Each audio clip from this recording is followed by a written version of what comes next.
Babur railway station પ્રાથમિક શાળા ખાતે રાષ્ટ્રીય તમાકુ નિયંત્રણ કાર્યક્રમ યોજાયો. બનાસકાંઠા જિલ્લાના ભાબર ખાતે રેલવે સ્ટેશન રોડ પર રેલવે સ્ટેશન પ્રાથમિક શાળા ખાતે ભાબર તાલુકા આરોગ્ય વિભાગ ગુજરાત સરકાર દ્વારા તમાકુ નિષેધ દિવસ અંતર્ગત રાષ્ટ્રીય તમાકુ નિયંત્રણ કાર્યક્રમ યોજવામાં આવ્યો હતો, જેમાં આશરે 60 થી 70 બાળકો હાજર રહ્યા હતા. જેમાં ડોક્ટર ભાવેશભાઈ પરમાર દ્વારા બાળકોને તમાકુ ખાવું ન જોઈએ તે વિશે જાણકારી આપવામાં આવી હતી. આ કાર્યક્રમમાં શાળાના શિક્ષકો, આચાર્ય તેમજ આરોગ્ય શાખાનો સ્ટાફ હાજર રહ્યા હતા. ન્યૂઝ 7 બનાસકાંઠા.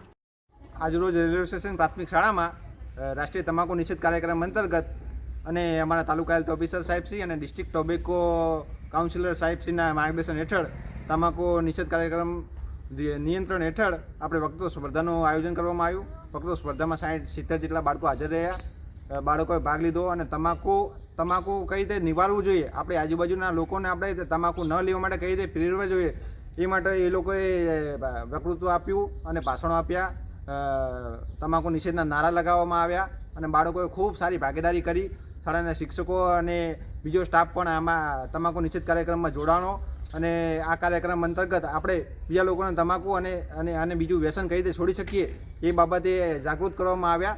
અને રેલવે સ્ટેશન પ્રાથમિક શાળાના બાળકો અને શાળાગણ અને શિક્ષકગણ દ્વારા ખૂબ સરસ માર્ગદર્શન આપવામાં આવ્યું અને પ્રોગ્રામને ખૂબ સારી રીતે આગળ વધારવામાં આવ્યો. તમારું નામ? મારું નામ doctor Bhavesh Parmar, RBSK medical officer.